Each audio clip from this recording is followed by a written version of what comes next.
If you're new to the Pokemon card collecting hobby, then this video is for you. I'm going to go over what you need, different types of Pokemon product, where to buy this product, and also some tips and tricks. So let's begin. Alright, first things first, you have to identify why are you collecting in the first place. Is it for personal collection? Are you trying to complete a set?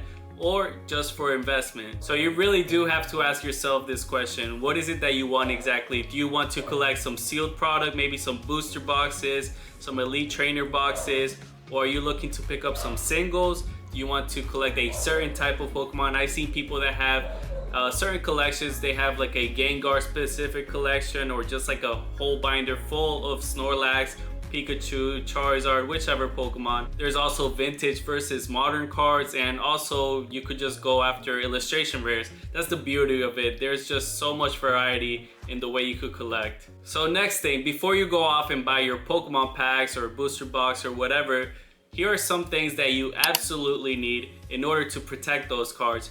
First things first will be these penny sleeves here. So these are actually the Ultra Pro sleeves. I bought them in a bundle just like this. So these are standard size penny sleeves. And they're pretty much a good way to protect your card. On top of that, you could also throw your cards into a binder. So for example, I have this huge 12 pocket binder here. But the thing about this binder is that you load the cards in sideways. As you can see here, we have this Pokemon card here that I load from the side, because there are some binders where you load them from the top. Now I don't like that because the cards could slip out from the top, and also this binder here has a zipper which you could completely close, so your cards are pretty safe in here. This is actually a binder from Voltex, so I highly recommend these. Another thing I highly recommend is top loaders. This is another way to protect your Pokemon cards.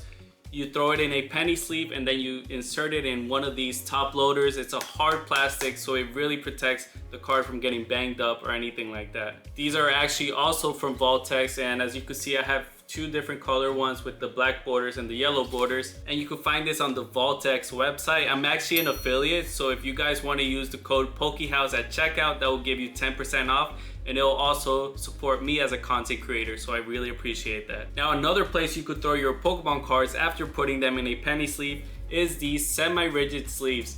Now these are actually used to send off your Pokemon cards to get graded, so that's pretty much more for the investment side if you're trying to get a high grade in order to add value to that card, or if you're just looking to protect your Pokemon cards, then this is a good way to do it. Next thing we're going to talk about is product. Now I understand that everyone has a budget, so that's why I'm going from least to highest price. And the very first product will be a booster pack, which goes for $4 usually. You could buy a single booster pack, a sleeved one.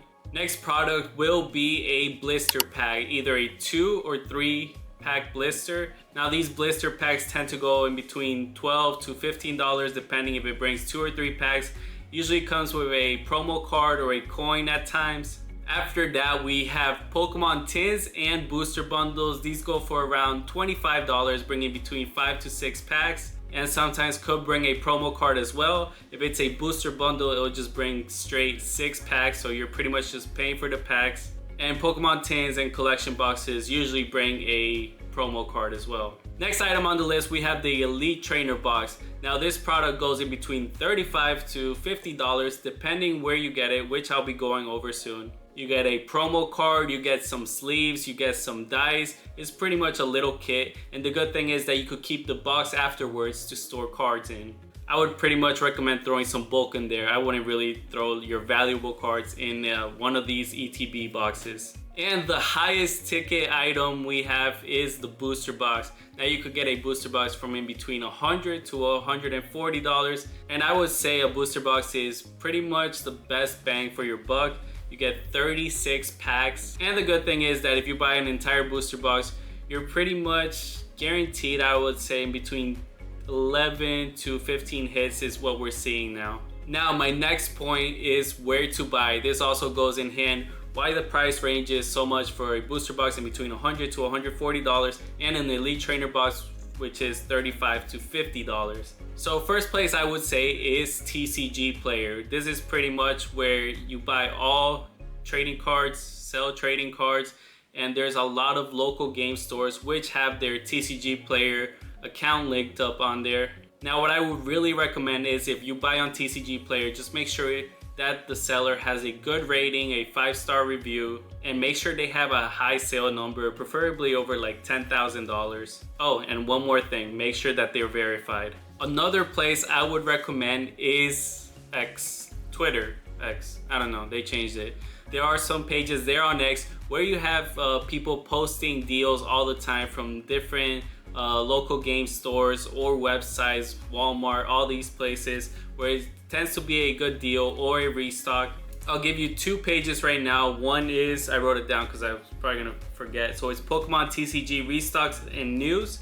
And then there's also Pokemon drops, which I highly recommend. Next place to buy cards would be your local game store, which will be good because you will be supporting that local game store in your community. And usually when a new set comes out, they sell the Elite Trainer box and booster boxes for a lower price. I was able to get the new Stellar Crown set for $105 per booster box and the ETBs for $35, which is a great deal. I got this at Double Infinity Gaming, and I think they have a website that you guys could check out as well. Last but not least, I would say Target, Walmart. So these places I would buy from if they restock on an item. For example, the 151 booster bundles they just restocked on, they sell for MSRP $26, but the market price for these are $43, $45 right now. So I ended up getting 10 of these the other day, so it's a great investment. And it's always important to look out for deals like this. Next, I would say Costco and Sam's Club. These places, they usually sell a big bundle of Pokemon cards. They price it pretty well. But the thing with these places is that you need a membership. So Sam's Club, I believe, is like $50. Costco is like $100. But yeah, I would say that a membership there could actually be worth it because they actually have really good deals on Pokemon cards. And guys, some last tips. So I joined this hobby back in 2021. And I was just very new to it. I would say if you don't know too much about it, go to your local game store, network with people. That's how you learn, by talking to people. That's where you really learn about the hobby, about collector mistakes, things that you shouldn't really do. And one big thing I would say is do not FOMO, which is fear of missing out on something that came out recently. There's always going to be enough product. So here's one subject that's super debatable, and that's pretty much buying singles as soon as a set comes out, because for the most part when a new set comes out, the singles tend to go down in price after about a month or so. But for example, there's a brand new Greninja EX, the illustration rare, that card has not stopped going down. So I would say if it's within your budget and you really like the card, you really want to get it, I would say go for it, because I haven't seen signs of that Greninja card going down at all. So that's another thing. Really look at the Pokemon card. If it's a beautiful artwork and the Pokemon's very popular, then I would probably not see that card going down. And also I would suggest joining Facebook groups. There's Discord. Just talk to as many people as you can, and that is the best way to learn about Pokemon. And don't feel discouraged talking to these people, because honestly everyone in the Pokemon community has been awesome. Everyone's very welcoming, and they're just always more than glad to give you information on stuff. But that's it for me, guys. I hope this video was able to help you guys. So if you enjoyed it, consider leaving that thumbs up, subscribe, and I'll see you guys on the next one.